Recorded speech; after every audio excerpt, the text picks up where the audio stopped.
Cristo que tem que ser correspondida com a nossa manifestação. Às vezes a gente acha que é um zero à esquerda, né? Às vezes a gente não vê na nossa competência, na nossa capacidade, aquilo que poderia nos fazer realmente uma diferença no meio dessa geração corrompida e perversa. E o texto que nós lemos nos fala de que nas duas vindas de Jesus Cristo, ele se manifestou de uma maneira poderosa. Ele primeiro, ele se manifestou para tirar os pecados. Em segundo lugar, para destruir as obras do diabo. E em terceiro lugar, ele se manifestará para que tenhamos confiança. Então, Jesus se manifesta. E ele se manifesta não como é, mas como estava. A gente chama isso de uma maneira teofânica, uma manifestação. Porque se Jesus tivesse se manifestado como ele é, ele teria fulminado todos os habitantes do planeta Terra. E como é que ele entrou no planeta? Ele entrou pela porta. Ele se manifestou pela porta. E ele disse que todo aquele que não entra pela porta é ladrão e salteador. Ele entrou pela porta. Ele entrou via ventre de uma mulher chamada Maria. Ele entrou certinho, passou 9 meses no ventre de Maria, ficou aqui no seu tempo se alimentando. E o João resume tudo isso da seguinte maneira: e o Verbo se fez carne e tabernaculou entre nós. A manifestação dele, como dissemos, em primeiro lugar, para tirar os pecados, para destruir; em segundo lugar, para tirar as obras do diabo; em terceiro lugar, para que tenhamos confiança. E haverá um momento no qual ele vai ter uma última, ou melhor, a grande manifestação, não pode chamar de última, como a grande manifestação, para que nos tornemos semelhantes a ele. Mas enquanto isso não acontece, essas manifestações de Jesus Cristo têm que ser correspondidas com a nossa manifestação. O apóstolo São Paulo diz que a ardente expectação da criatura espera a manifestação dos filhos de Deus. Ou seja, este mundo desgraçado precisa demais de uma atuação de filhos de Deus. E toda a criação está gemendo, e até nós estamos gemendo, mas mesmo gemendo nós temos que nos manifestar para mostrar otimismo em relação ao futuro. Quem ouve a palavra do Senhor e crê naquele que o enviou tem a vida eterna. O mundo precisa dessa palavra, porque o mundo está caminhando para a reinstalação definitiva do caos no planeta Terra. O Senhor, na linguagem, na narrativa grega, ele pegou o caos e o transformou em paraíso. O homem pegou o paraíso e está transformando, está nos últimos momentos de transformar esse paraíso em caos. E agora, no meio dessa situação toda, que nós precisamos surgir, precisamos nos manifestar precisamos dizer: aqui viemos, aqui fomos chamados. Jesus se manifesta para que nós também nos manifestemos. Nós devemos nos manifestar na prática da justiça e no amor aos irmãos. E haverá um momento que, lá nas nuvens do céu, nós nos manifestaremos como Ele é. Aí vem a instalação definitiva do nosso ser. Estou falando aqui de sentido de vida, queridos e queridas. Sentido de vida. É muito medíocre. Quando eu falo medíocre, não estou falando rasteiro, estou falando aquele que está abaixo do médio. É muito medíocre pensar em coisas, sentir-se realizado com coisas propriamente desse tempo. Nós nos sentimos preenchidos com coisas dessa desgraça que está instalada no planeta Terra. Nós somos convidados pelo Espírito Santo a sermos verdadeiros cristãos, parecidos com Jesus Cristo, para abençoarmos. E não somente sermos abençoados, nós somos convidados para, além de sermos abençoados, sermos abençoadores. Somos convidados pelo Espírito Santo para deixar a nossa luz brilhar. Às vezes a gente coloca um sentido de vida.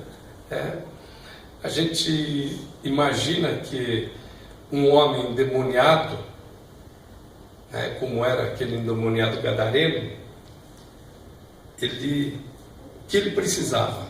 Qual era o grande desejo, talvez, dos seus familiares?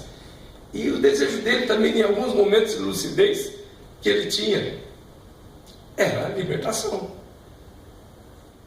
Mas ele não parou na libertação. Jesus o libertou e ele tinha dentro de si uma legião. Ele tinha de 6.000 a 10.000 demônios dentro dele. Eles contam para Jesus, dizem: nós somos legião. E dentro daquele contexto de domínio romano, legião era a parte do exército romano que conquistava cidades.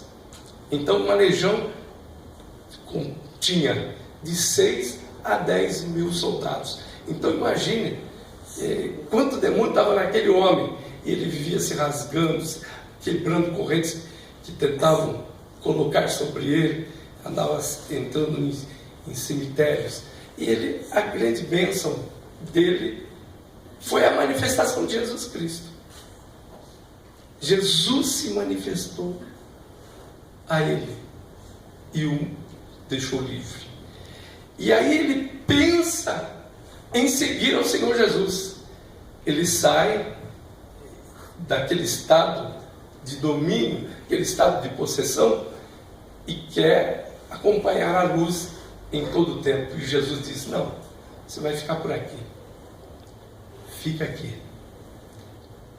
E ele faz um grande trabalho evangelístico na sua terra, e depois vai para um grupo de 10 cidades chamado Decápolis, e lá ele se manifesta como filho de Deus, ele se manifesta como alguém liberto. Agora, Jesus se manifesta para mim, também como se manifestou a samaritana. A samaritana, Jesus se interessa por ela e ele usa uma estratégia maravilhosa.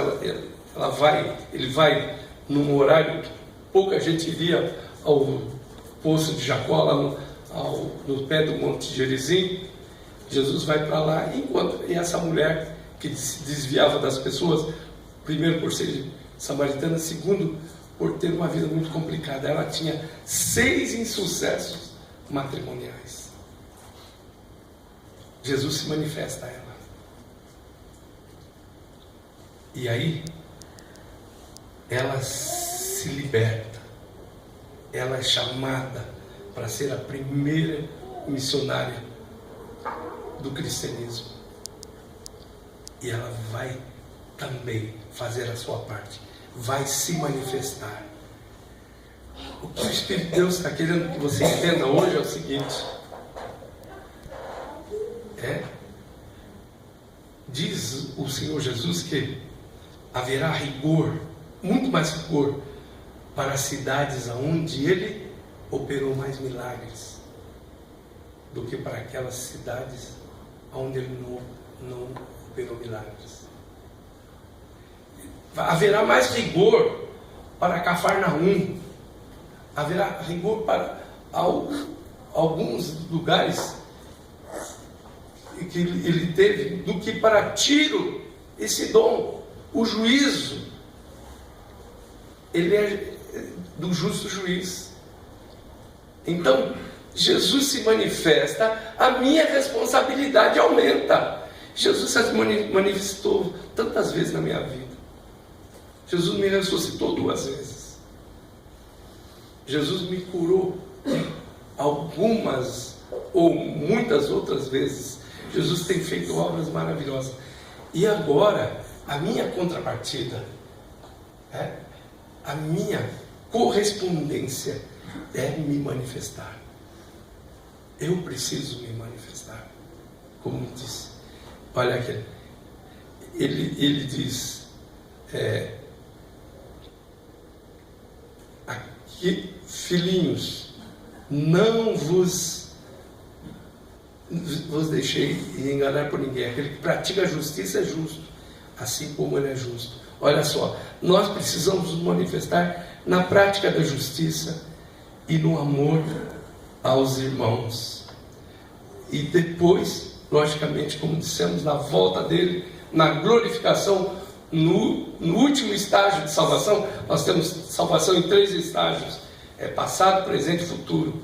Quanto ao nosso passado, nós fomos justificados. Quanto ao nosso presente, nós estamos sendo santificados. E quanto ao nosso futuro, nós seremos glorificados. Então, sempre haverá manifestação. Então, nós precisamos dessa contrapartida, queridos. Às vezes, a gente fica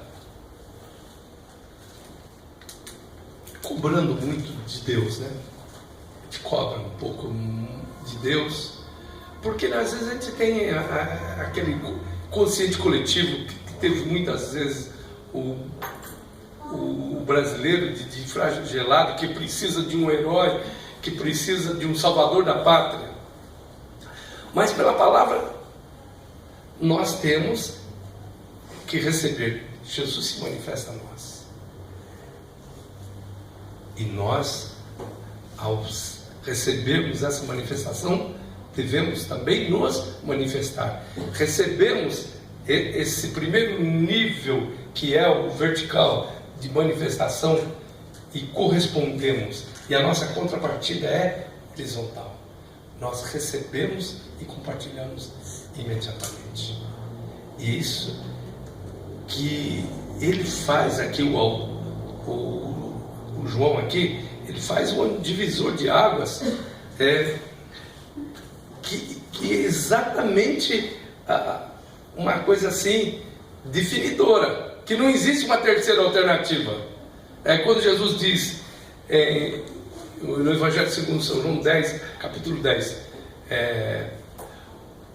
o ladrão só vem a matar, a roubar, a destruir. Eu vim para que tenham vida e a tenham em abundância. Ele não apresenta uma terceira alternativa, que é uma alternativa neutra, uma alternativa que ficaria assim naquela posição de cima do muro. Não, ou é uma coisa, é outra. E aqui esse mesmo João diz o seguinte: nisso são manifestos os filhos de Deus e os filhos do diabo. Não existe uma terceira alternativa. O que nós estamos falando aqui não é opção, queridos. O que nós estamos falando aqui é decisão definitiva. Nisso são manifestos os filhos de Deus e os filhos do diabo.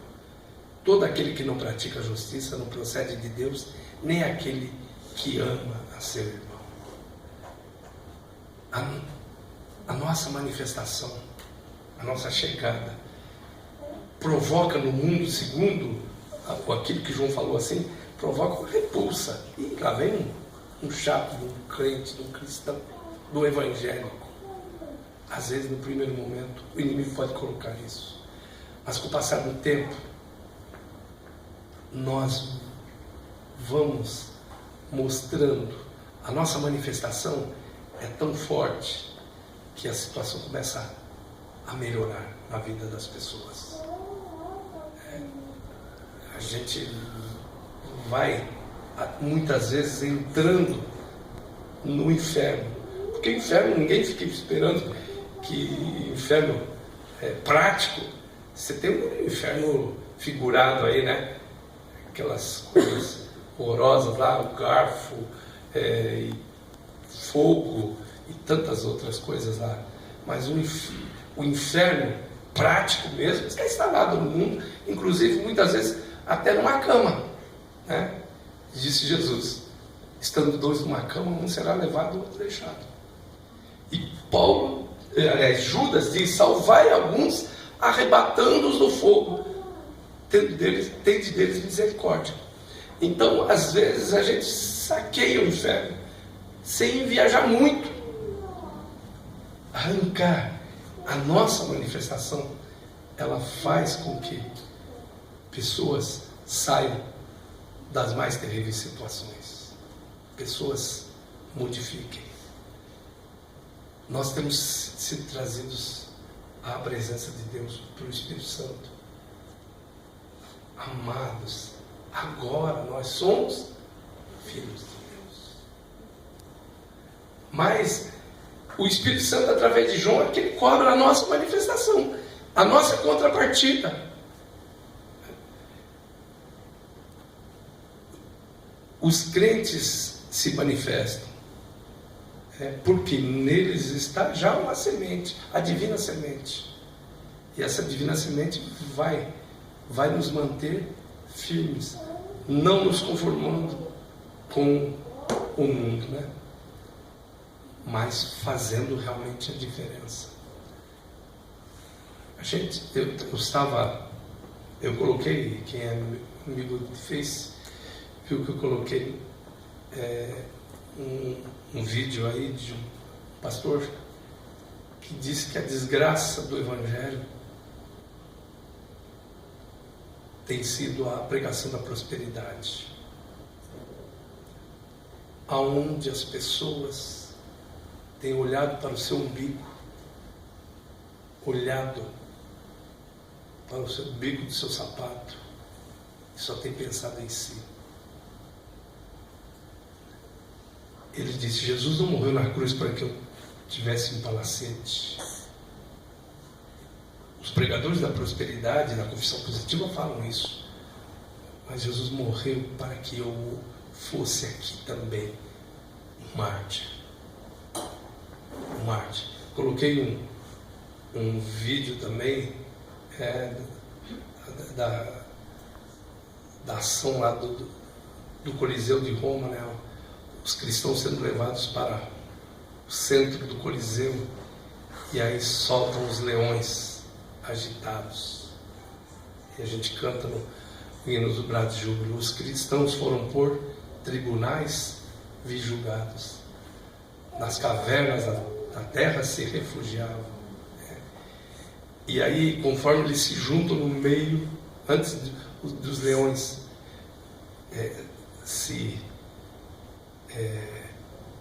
e a gente vê que eles parados, os leões não têm a iniciativa, né?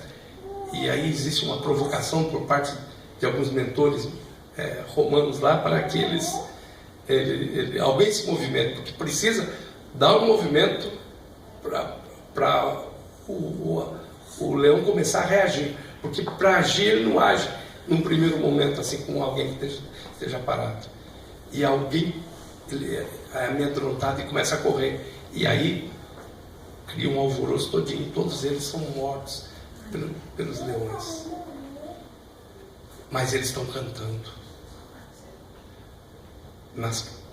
Então, eu não sou autorizado por Deus, nunca vou fazer, nunca vou utilizar essa tribuna, e nem os pregadores que utilizam essa tribuna vão utilizar isso aqui para dizer que a prática do Evangelho é realmente a grande sacada para ser próspero. Não vou dizer isso, nunca. Eu vou dizer sim, que aquele que deixando tudo seguir a Jesus terá nessa vida 100 vezes mais e no futuro a vida eterna. O 100 vezes mais pode não ser 2 zeros a mais na sua conta bancária, o zero à direita, inclusive. Não vou dizer que esse 100 vezes mais pode ser, porque o reino de Deus não é comida nem bebida, mas gozo, paz e alegria no Espírito Santo. Está surgindo aí um novo tempo, irmãos. Como disse o Espírito Santo para o David Wilkerson, ele vai levantar a geração mais apaixonada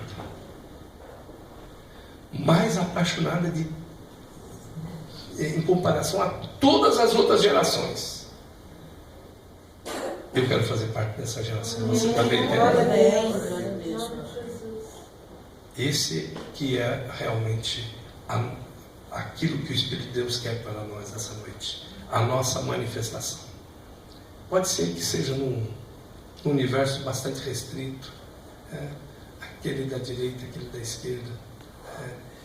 Eu comecei a me interessar. Durante algum tempo, confesso a vocês que eu entrava no meu prédio, colocava o portão automático, entrava, colocava o meu carro lá, e eu não cumprimentava muitas pessoas no prédio. E eu falei, está errado. Isso não é uma manifestação de um filho de Deus. Eu preciso fazer algo mais.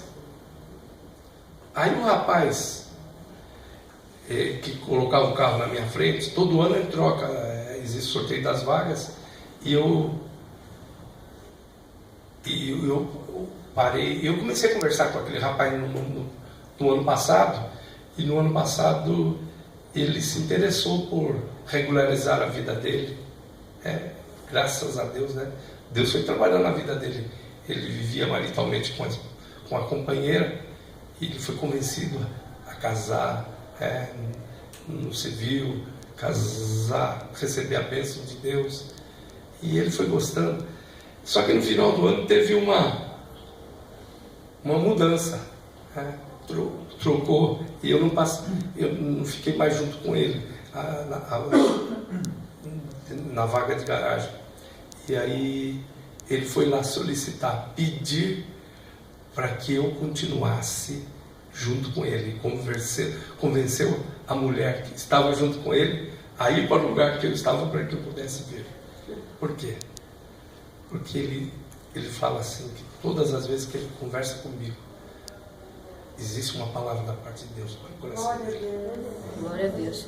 O Felipe, ele é um menino que tomou uma atitude muito forte mesmo nesses dias, em termos profissionais, em termos de empreendedorismo, exatamente para agradar mais a Deus, para ser mais próximo de Deus. Então, nós precisamos, queridos e queridas, nos manifestar. Lógico que no primeiro momento o mundo vai nos detestar, mas à medida que o Espírito Santo for nos dando graça, o mundo vai precisar da nossa atuação, vai precisar do momento de uma palavra, né? Como disse Salomão, como maçãs de ouro em salva de prata, é assim a palavra dita a seu tempo. Deus nos chama, queridos e queridas, não só para sermos abençoados, mas para sermos abençoadores. Amém? Vamos colocar em pé.